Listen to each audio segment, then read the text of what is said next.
नमस्कार दोस्तों।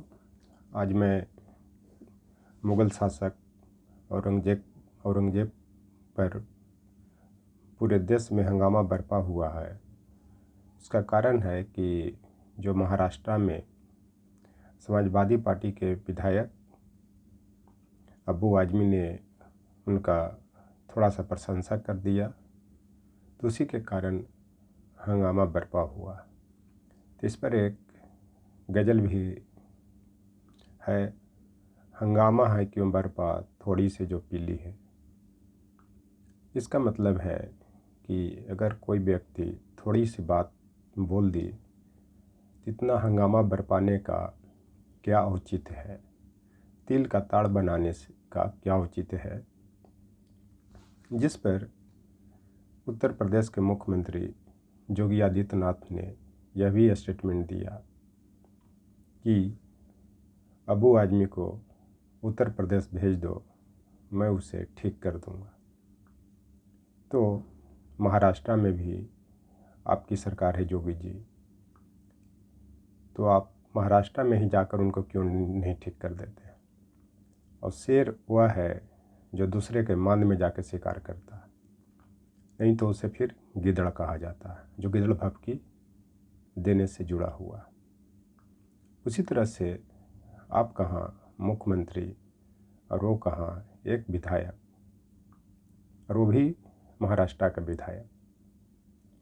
तो कबीर दास का एक दोहा भी है, बड़ा हुआ तो क्या हुआ जैसे पेड़ खजूर, पंथी को छाया नहीं फल लगे अति दूर। इसका मतलब यह हुआ कि आप बड़ा होने से, मुख्यमंत्री बनने से क्या फ़ायदा जब ना पंछी को छाया दे रहे हैं। इसका मतलब है कि न जनता सुरक्षित महसूस कर रही है और फल भी इतना दूर लगा हुआ है। आप इतने जनता और अपने बीच में इतना दूरी बना लिया है कि उसका कोई फ़ायदा शासन प्रशासन का जनता को नहीं मिल रही। उसका कारण ये आप सिर्फ विष वमन कर रहे हैं, सांप्रदायिक तनाव बढ़ाने वाली बात कर रहे हैं। तो उसी पर तुलसीदास का भी एक चौपाई है कि जस करनी तस भोग विधाता, नरक जात पुनि क्या पछताता। इसका मतलब ये होता है कि जब शासक प्रशासक सिर्फ विष वमन ही करता है तो उसका क्या हालत होती है कि उसको पश्चाताप तब होता है जब वो नरक में जाने की बात करता, नरक में जाने लायक हो जाता है। इसका मतलब यह होता है कि आपका जो कर्म है वो बहुत ही गंदा है और कर्म का फल मिलता है। इसी तरह तुलसीदास जी ने एक चौपाई भी कहा है, कर्म प्रधान विश्व रचिराज का, कर्म प्रधान विश्व रचि राखा, जस करनी तस भोगा दाता। मतलब जैसा आप कर्म कीजिएगा उसका फल मिलेगा, ये ट्रूथ है।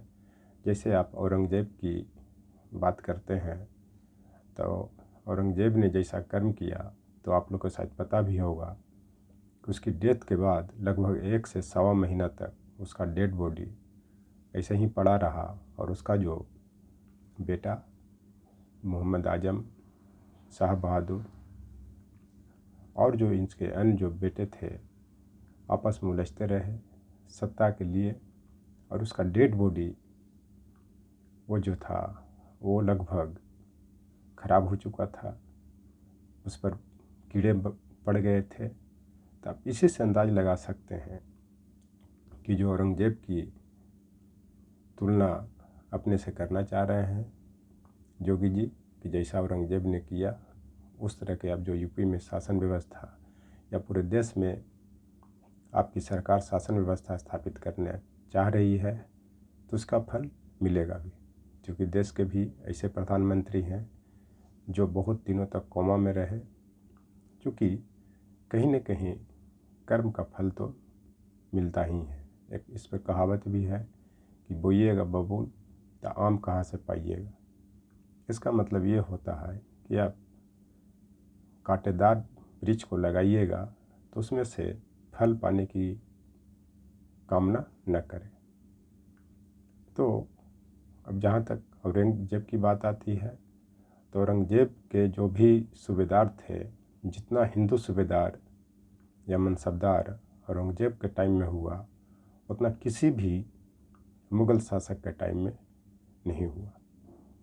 लेकिन आज आपके शासन प्रशासन, चाहे केंद्र सरकार हो चाहे राज्य सरकार हो, वहाँ आप बता दें कि कितने मुस्लिम MP या MLA हैं, आपकी सरकार में कितने मंत्री हैं, कोई डाटा है? नहीं है। दूसरी चीज़ की जो औरंगजेब की क्रूरता की बात की जाती है, तो उस क्रूरता के जो संरक्षक थे कौन थे? वो कहीं न कहीं हिंदू मनसबदार ही थे, हिंदू सूबेदार ही थे। जैसे अंग्रेज़ों ने फूट डालो और शासन करो का नीति अपनाया था, जैसे मंगल पांडे जैसे लोगों की हत्या की, आपको बिरसा मुंडा को फांसी पर लटका दिया गया, वो सब कैसे शासक थे? वो सभी क्रूर शासक थे।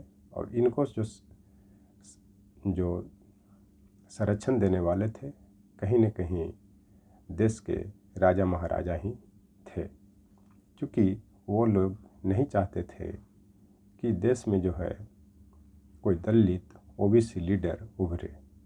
वही हाल आज भी है।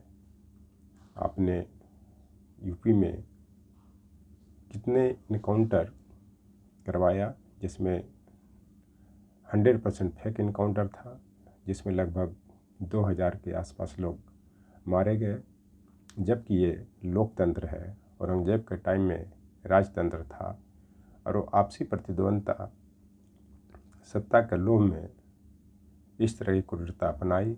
लेकिन आप लोकतंत्र में अपने भाई बंधुओं को इस कारण मारा क्योंकि आपका वो विरोधी रहा।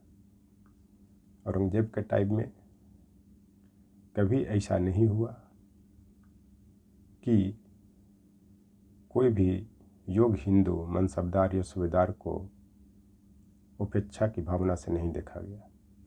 लेकिन आज जो जिनवन हिंदू भी हैं, और ख़ास करके दलित OBC, मैं अल्पसंख्यक की तो बात कर ही नहीं रहा हूँ, मुस्लिम कम्युनिटी का, क्योंकि सबसे बड़ा जो नफ़रत के बीज आप जो मानते हैं और नफ़रत फैलाने के काम करते हैं, वो मुस्लिम कम्युनिटी में ही या मुस्लिम कम्युनिटी को ढाल बनाकर करते हैं। औरंगजेब ने अगर काशी विश्वनाथ और आपका और जो मंदिर तोड़े, तो ये भी इन्फॉर्मेशन होना चाहिए कि जितना मंदिर औरंगजेब ने बनाया उतना शायद किसी हिंदू शासक ने भी नहीं बनाया और न ही किसी मुस्लिम शासक ने बनाया। उसका कारण ये था कि जो भी हिंदू सूबेदार या मनसबदार थे, वो अपने मन मुताबिक जहाँ चाहते थे वो करवाते थे उनसे, और जिस धर्म की बढ़ावा देने की बात होती थी उसको वो अपने हिसाब से चलाने का प्रयास करते थे। हिंदू और मुस्लिम का जो आज के बीच जो दरार पैदा हो गया है, जो खाई पैदा हो गया है, ये कितनों सालों के बाद भरा जाएगा यह तो मैं नहीं कह सकता हूँ। लेकिन मेरे जैसे लोग और जो भी लोग हैं जो बिना डर भय के भारत को बचाने की कोशिश कर रहे हैं, राष्ट्रीय एकता अखंडता को स्थापित करने की कोशिश कर रहे हैं, उनको आप कुचलने का प्रयास कर रहे हैं। औरंगजेब काल में ये कभी नहीं हुआ कि पुलिस संरक्षण में किसी व्यक्ति की हत्या की गई, लेकिन आपने इलाहाबाद में अतीक अहमद, उसके भाई सरफराज को खुलेआम पुलिस संरक्षण में हत्या करवाई, जो लोकतंत्र पर ये काले धब्बे की तरह। मैं मानता हूँ कि अतीक अहमद भूमाफिया था, लेकिन जिस तरह से उनकी हत्या करवाई गई ऐसा औरंगजेब काल में नहीं देखने को मिलता। इसलिए अगर भारत को बचाना है तो इतिहास उठा के देख लीजिए, चाहे किसी का भी शासन हो, चाहे मुग़ल पीरियड हो, चाहे ब्रिटिश काल हो, सभी ने कहीं न कहीं हिंदू मुस्लिम में एकता स्थापित करने का प्रयास किया, जिसका कारण देश को बचाना था, राज्य को बचाना था। और औरंगजेब काल में या शिवाजी के काल में या अकबर के काल में जो भी युद्ध हुई या लड़ाइयाँ हुई, वो अपने देश के बचाने के लिए ही, अपने राज्य के बचाने के लिए ही, चाहे महाराणा प्रताप हो, चाहे शिवाजी हो, सब अपने अपने देश के बचाने के लिए ही किया। थैंक्स।